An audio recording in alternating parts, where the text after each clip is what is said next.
Et nous allons parler d'un autre mouvement, un mouvement de jeunesse qui s'est créé, une initiative. Nous sommes avec nos deux invités sur le plateau du 19h Info, Nassim Filali, président de l'association Sidra. Bonsoir. Bonsoir. Et avec vous, à vos côtés, Adel Bourgazen, le président de l'association L'Insaf de Sétif. Bonsoir. Bonsoir. Alors, vous avez créé une initiative, c'est une initiative qui regroupe plusieurs associations, des jeunes en l'occurrence, depuis le 4 avril. Parlez-nous un petit peu de cette initiative justement, d'où vous est venue cette idée, qui est l'initiateur, pourquoi? En premier lieu, merci beaucoup pour l'invitation. Merci de l'avoir accepté. Et en fait, on encourage la participation des jeunes dans les plateaux télévision aujourd'hui parce qu'on encourage qu'on donne en fait la parole aux jeunes. Donc notre initiative s'appelle Shabab Yataharrak, les jeunes passent à l'action, dans un contexte où il y a un mouvement citoyen historique en Algérie. Donc on est une vingtaine d'organisations de jeunesse au niveau national. Nous venons des quatre coins du pays, de l'Est, de l'Ouest, du Sud, mais aussi du Nord. En fait, cette initiative a pour objectif de plaider et d'agir pour une meilleure participation des jeunes dans la vie publique en Algérie et plus précisément dans la vie politique. D'accord. Adel, vous venez de Sétif, comme je viens de le dire. Comment s'est passée la prise de contact avec votre association? Pourquoi vous avez décidé d'y adhérer? Pour nous, association, on travaille avec l'association Sidra déjà, ça fait 3 ans sur un projet qui s'appelle Sherek. Donc sur ce projet-là, on a pu quand même créer une dynamique collective accompagnée d'un très bon renforcement de capacité de nos cadres associatifs, surtout les jeunes, parce que nous, on est des organisations de jeunesse. Donc ce renforcement a touché tous les domaines, surtout en termes de communication interne, externe, donc montage de projets. Voilà, donc après ce renforcement, on s'est dit que peut-être qu'il faut bien garder ses acquis. Et donc du coup, on a décidé de lancer cette initiative pour consolider et mutualiser un petit peu l'initiative qu'on a, tous les acquis qu'on a pu avoir à travers ce projet, et aussi se projeter sur l'avenir et pourquoi pas lancer cette initiative pour permettre, comme a dit mon ami Nassim, une vraie participation des gens dans la vie publique. Une initiative peut-être parmi tant d'autres en ce moment, surtout où les jeunes sont en mouvement, ils sont en marche. Pourquoi celle-ci en particulier serait peut-être différente des autres selon vous, Nassim ou Adel? Oui, peut-être en premier parce qu'elle est portée par des organisations de jeunesse, donc des organisations de la société civile qui sont déjà établies et qui travaillent déjà ensemble depuis des années, donc sur cette thématique de la participation des jeunes. Aujourd'hui, pourquoi ça se fait aujourd'hui? Parce qu'il y a un contexte favorable justement à l'émergence des jeunes et des jeunes compétences, parce qu'il faut le dire, les jeunes étaient exclus pendant des années de la vie publique, de la vie politique, de participer, que ce soit en fait dans les conseils élus au niveau local, mais aussi au niveau national. Aujourd'hui, nous sommes dans une, on va dire, période historique de la vie de l'Algérie où on est obligé de laisser la place aux jeunes. Aujourd'hui, les jeunes investissent l'espace public et dans quelques temps, les jeunes vont réellement investir l'espace public politique.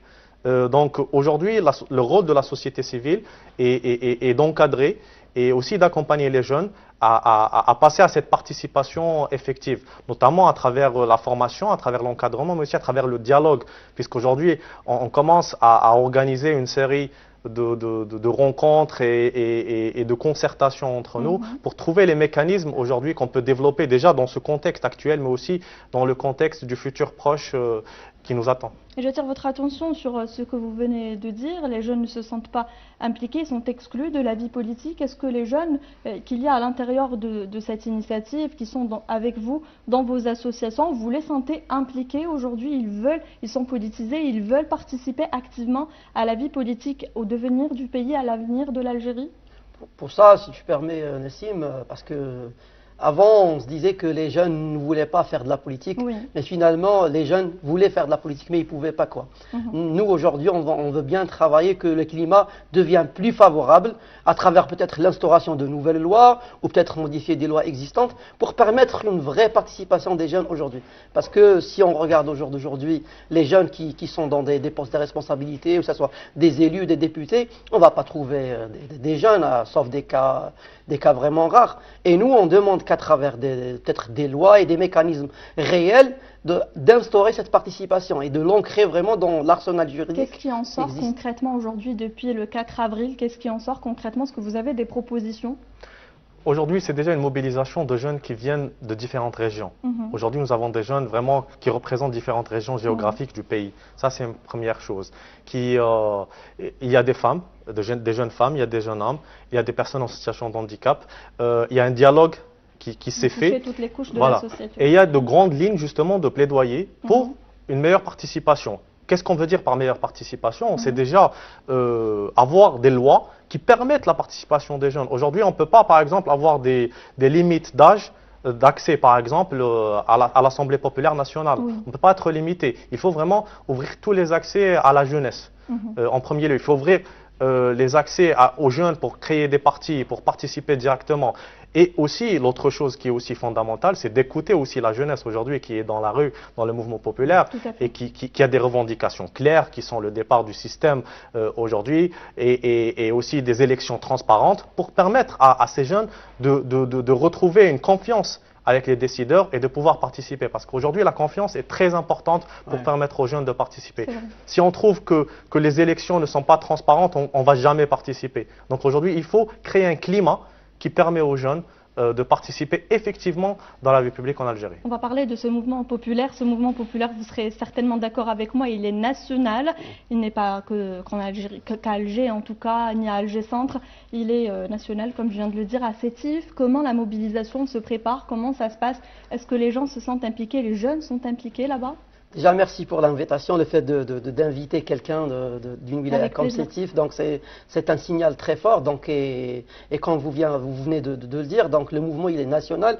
À Sétif, donc c'est la deuxième wilaya après Alger. Donc, le mouvement, il est important et pacifique aussi. Donc, on voit les jeunes chaque vendredi, donc se mobilisent, préparent ces marches-là avec massivement. Oui, massivement, avec beaucoup de messages sur les pancartes et tout. Donc, ils essayent avec beaucoup d'innovation. Donc, parfois avec beaucoup d'humour et tout, mais pour faire passer des messages. Donc les jeunes de différentes couches, on trouve les étudiants, les jeunes des stades, les jeunes chômeurs, donc les jeunes de différentes couches, ils sont là et ils veulent bien, comme a dit Nassim, être écoutés. Et là, ils encadrent aussi de ces marches-là. Et ce que je tiens à signaler, c'était vraiment pacifique. L'Est, en tout cas, a été l'une des premières régions à avoir réagi contre l'ère Bouteflika, en tout cas contre ce système en place. Je vous parle en tant que citoyen, en tant que jeune actif. Que pensez-vous de ce qui se passe aujourd'hui en Algérie, de la désignation de Abdelkader Ben Salah en tant que chef d'État par intérim, de sa possible démission ou pas? Qu'est-ce que vous en pensez concrètement? Écoutez, aujourd'hui, je pense que l'opinion du peuple et l'opinion des jeunes, elle est très très claire. Il y a un refus aujourd'hui de ce qui se passe en fait, parce que il y a un refus catégorique du système et des figures qui représentent ce système. Donc on ne peut aller ni sur des élections présidentielles, ni sur d'autres démarches avec les figures du système actuel. Donc si nous voulons aller sur réellement une transition démocratique aujourd'hui, il faudra déjà que les figures de ce système partent, qu'il y ait une période transitoire qui soit on va dire parrainé ou chapeauté par un groupe de personnes de confiance et de consensus national, et de donner des garanties au peuple et aux jeunes qu'il y ait des élections présidentielles transparentes. Et là, il y a une confiance que nous pouvons retrouver. Sur le plateau du 19h Info, avec nous toujours nos invités de l'initiative Shabab Yataharrak. Adel, avant l'appel à la prière, je voulais vous poser une question par rapport à votre avis justement sur ce mouvement populaire, sur ce qui se passe, sur la politique en Algérie, sur ce que devraient faire les jeunes aujourd'hui. Pour continuer sur la même idée de Nassim, donc aussi, il faut donner aussi du temps pour que ces jeunes s'organisent, peut-être rejoindre des partis politiques crédibles, créer pourquoi pas d'autres partis politiques. Donc ça serait vraiment dommage de passer à des élections sans ces jeunes-là. Donc ces jeunes qui sont dans le Hirak, ils doivent avoir leur mot dans les prochaines élections, quoi. Merci beaucoup. Nassim, un dernier mot peut-être avant de clôturer ce débat et cette édition? Le dernier mot, je le dis aux jeunes, c'est de rester pacifique, mais aussi de s'organiser et de ne pas laisser tomber, de garder cette volonté, de rester dans ce mouvement citoyen, parce que c'est les jeunes qui sont l'avenir de ce pays. Merci beaucoup à vous deux pour toutes ces précisions et bon courage pour vos travaux au sein de cette initiative. Merci à vous de nous avoir suivis, c'est la fin de ce journal. Prochain point complet 20h30. Très belle suite des programmes sur Choulouk News et à demain.